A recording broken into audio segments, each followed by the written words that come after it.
Ladies and gentlemen, welcome to Leadership in Politics with Dr. Abraham. With me is the talented and distinguished professor, Dr. Paula Caligiuri. Paula, welcome to the show. Oh, thank you, Abe. It's a pleasure to be with you. I'm excited about this show and meeting with you because it's a topic that is dear to our hearts, culture. As a professor, I teach it and you teach it, but you took it to a different level. That's before we start anything, because I want to take advantage of the time we have. We want to benefit from your presence with us. Tell me, what is a culture? Sure. It's any group or entity that's a socializing agent in your life. So often when we talk about culture, we think about nations as culture.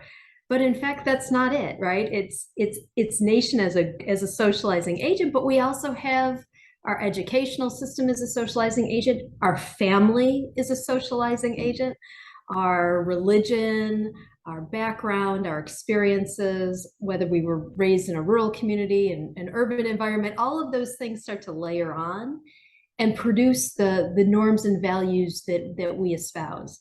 So it's a really interesting way of thinking about culture as socializing agents, as opposed to, if you're this, then you're this. It's very interesting. So it's really the norm and culture and the rituals each society has that will build its own culture.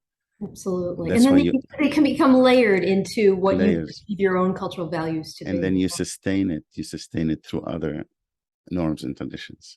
Right. And it shapes over time. You think about the values you had as a child in your family, and then when you went on for education, how they shaped a little more, maybe morphed from that socializing influence, and then maybe morphed a little more when you started your profession, and then maybe changed a little more. So with every layer, we begin to shape a little differently, but they're with us, right? I mean, it's how we see the world. Very true, very true. So one individual can live within one specific culture for the rest of their lives, and they're happy with it, or they can have, which I don't want to introduce the concept which you probably coined, the counterculture.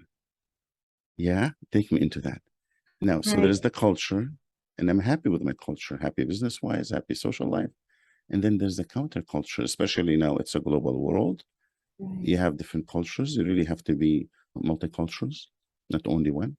How do you tell me about what is counterculture, its benefits and consequences? What does it do to the original culture, to the culture that I have or you have, and people are happy with it? Would it affect it? So what we're finding from research and from practice, I work a lot with organizations, is that individuals who were highly culturally agile, who were incredibly effective working in different cultural environments, they were able to do three things. We often, sort of just generally as professors, as academics, whatever, we would talk about adaptability. So you go into another culture and adapt to whatever that norm is. But there was actually, what we were finding were two other ways of being, and one of them was countercultural. So essentially you're saying cultural minimization. It's the idea of going into a cultural setting and saying, you know what? I'm not going to adapt, or I'm not going to have my organization adapt to this environment. Instead, we're going to do something that may go against the norms of that cultural context. So for instance, when organizations go in, they have to maintain, or they want to maintain, maybe their ethics or their values or their safety standards or their production schedules. And even if the culture doesn't adhere to those norms, the organization then becomes the socializing agent that enables something that's counterculture to happen. So that was the other way. And the third way was the idea of integration, is that you create a new norm out of all the cultures represented. So let's take, for example, child labor. You as an organization with a specific culture, you come and say this is against what is accepted in social spheres and stuff. So it becomes unacceptable in your organizational in your own organization, although you're working in that specific settings in society. Right. You set the norms for that society so they can follow, hopefully. Yeah. You set the norms for whatever your sphere of influence is. So if your sphere of influence is your small family, that's what you're influencing. If you're influencing your team, it's your team. If it's your organization, it's your organization. You become that socializing agent in doing something that's considered, it's counterculture. What happens if what you believe in, they really go into countering the culture that you are operating within, meaning they're against that culture? What do you do then? Do you minimize them? You don't practice them? What do you do? So much of that answer depends on the context that you're in, what it would mean to do something in a countercultural way.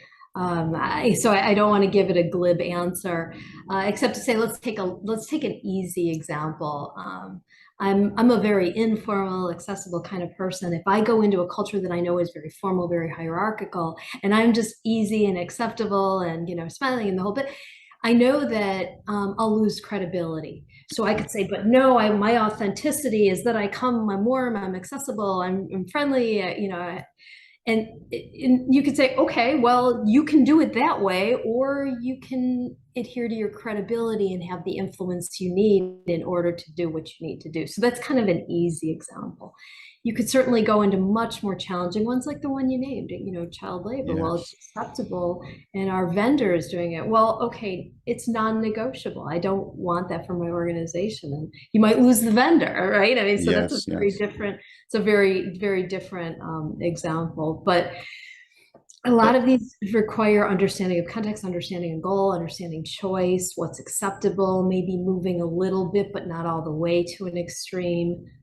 Culturally agile leader is someone who can comfortably and effectively work in these different cultural contexts. And they tend to have a set of competencies and they share these competencies. And they're competencies that I'm sure you teach to your students, Abe, right? It's tolerance of ambiguity and resilience and humility and perspective taking and curiosity and relationship building.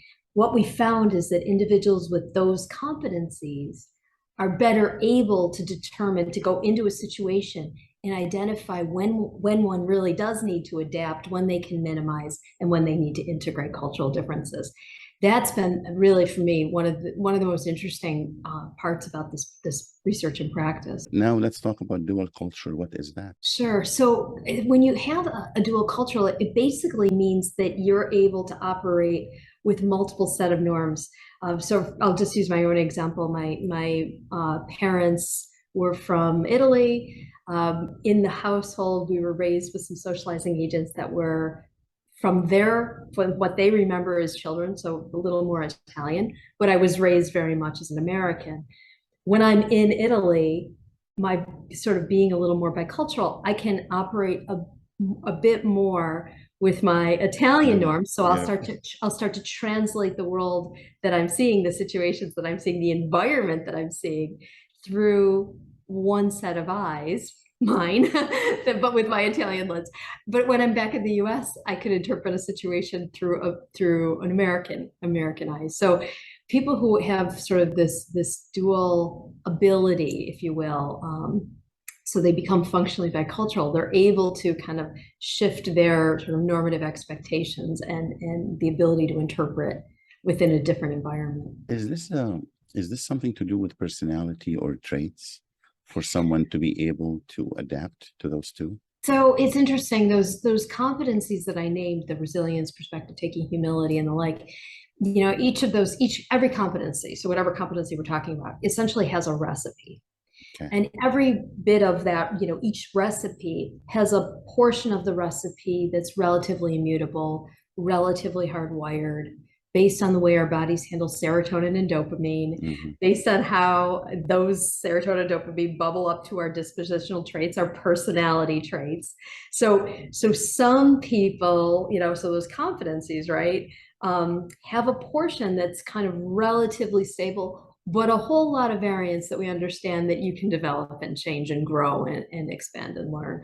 So I don't want to say they're fixed. You must have it, but openness, higher end kind of relationship orientation, they tend to have an easier time, sort of Morphing. building these competencies. Yeah, morphing from one culture to another, because it's very tough Right. to imagine if you go to a culture, an organization culture from different culture can clash, and for you to adapt as a leader from this to that, to be able to switch, that takes a lot of courage and know-how. Yeah, it actually, what we're finding is it takes kind of three big kind of categories of things. It takes awareness, like, oh, I'm aware that this could be different here. Yeah. I've been told, I've been prepared, I've been trained, I've been warned, I've been whatever, that this might be present. So it's kind of that selective attention approach. So that's one category. It's the training and development. And then another one is really more about those competencies. So Yeah. who you are, what competencies you possess at that moment that you bring into that cultural setting. So for example, people with high levels of tolerance of ambiguity, they can linger longer in states that are in situations that are unfamiliar. Hmm. So they have the ability to actually spend more time really understanding the context that they're in, as opposed to rushing to a judgment. Yes, yes, Which yes. so that's kind of one Mindfulness example. comes And to then the mind. third is just experience. The more experience you have kind of moving in and out of cultures and using awareness, using competencies, the And better you mindfulness, become. Yeah. mindfulness. I kind of see someone who is mindful of the environment they're operating within will be an ideal leader there as well. Yeah, You, mindfulness is very yeah, is key, isn't it? important to your point. Yeah. And you're being mindful and you manage now and actually lead Skillify. Tell me about Skillify. What do you do there? Oh, I'd love to tell you about Skillify. So Skillify was started about a year and a half ago by a wonderful angel investor, a guy by the name of Andy Palmer, and me, who basically he said, Paula, you know what, this cultural agility stuff, skill development, skill acquisition is so important. Let's start a public benefit corporation Nice. and give away these development tools for free. And so it's been a wonderful experience, both working with him, but really just seeing how the first tool that we led with was one called My Guide, and My Guide is being used now all over the world to help individuals build cultural agility. So that's been Tell me more about the guide. What is it like when you say it's a tool, development tool? What do you actually do? Is it a program? Is it something, a survey they take, questionnaires? What is the guide? yeah. So My And I heard it's spelled differently. So tell me It why. is. It is. My guide is spelled Mygiide. So Why it is is that? spelled incorrectly. The idea is that we were trying to help cultures see eye to eye. So it's Eye to eye. Mygiide, and you can go to myguide.com. And what you'll be able to do on there is take two self-assessments. One self-assessment is around cultural values. So Okay. it's really how you, up to this date, up to this point, how you've been socialized to see the world. Things like individualism, collectivism, direct or indirect communication, whatever your preferences are on these dimensions. So that's one. Then you can compare yourself to different cultures, and then get lots of tips on how to work in those different cultures and with people from those different countries. And then the other one is an assessment around competencies. Again, it's free. So you can go in and assess humility, resilience, perspective taking, curiosity, and the like, and then get some advice around how to build those competencies. So we give you everything except the experience in order to build cultural agility. So basically, you have the theory, and I'm kind of gathering you have soft skills and hard skills along these questionnaires and assessments. These are mostly geared towards soft skill. In fact, Soft skills. Skillify, the broader mission of Skillify was to democratize soft skill acquisition. Okay. We just began with the cultural agility piece in My Guide, but we're primarily focusing on soft skills at this point. So you said we began. What do we expect next from Paula? What do you have? Oh gosh, yeah. I think where we're going, at least where we're going with Skillify, is we're spending a little more time on building out the cultural agility piece. So now we've moved into a collaboration tool when you have a multicultural team and the team's values differ, and how does that work when you're trying to work together? So that's just been that just went up about a month ago. And then over, kind of in the next year or so, we're going to be putting up some another tool for career development. And the idea Career is to help development. people sort of take a leap into situations that could enable them to really build out their career. And That's probably what's coming what next. is the final, which is wonderful. What is really your aim or goal or vision in this for Skillify? What do you Yeah. want it to be or become? I want anyone who would like to have access to the development of soft skills to have it without cost. That would be Why? my Why? I mean, tell me why. Why would Paula or Dr. Paula be interested of such thing? Yeah, I mean, I don't know. I mean, probably because, I grew up in my own sort of life, uh, not necessarily having the most access to the kinds of things that those who are coming from a higher socioeconomic status would have. I'm very fortunate, very blessed, very lucky, whatever you want to call it, to have certain doors open for me. I want to make sure that things like, let's use cultural agility as an example. I Yes. don't want that to be the purview of the wealthy, those who have been able to travel or study abroad or work for a big multinational firm that enables them to work with people all over the world. I want anyone who wants to build cultural agility to be able to do so, and build the rich experiences from the kind of interactions they have every day. Somebody who understands culture and how to deal with it, they will definitely be good leaders in their own mini environment or organizational settings. Absolutely. I'm enjoying this, and I'm sure the audience will enjoy this as we go. So now we have the free guide, which they can go to myguide.com, GUIIDE.com. Yeah, DE. MYGIIDE.com. .com. Yes. So they have the free assessments. They also have other information. Does Skillify has its own website, or everything goes to myguide.com? No, we do have our own website, and more things are being added. So Skillify is, again, double Skiiilify. Oh, that's really scary. Yeah, I know. Eye to eye, it's an excellent concept, and people have to see eye to eye so they can talk. And the reason I'm asking you why, is you are a leader that is serving others, and that's a quality most people don't have, and most leaders lack. With congratulations. So that's really wonderful. Anything else we should know?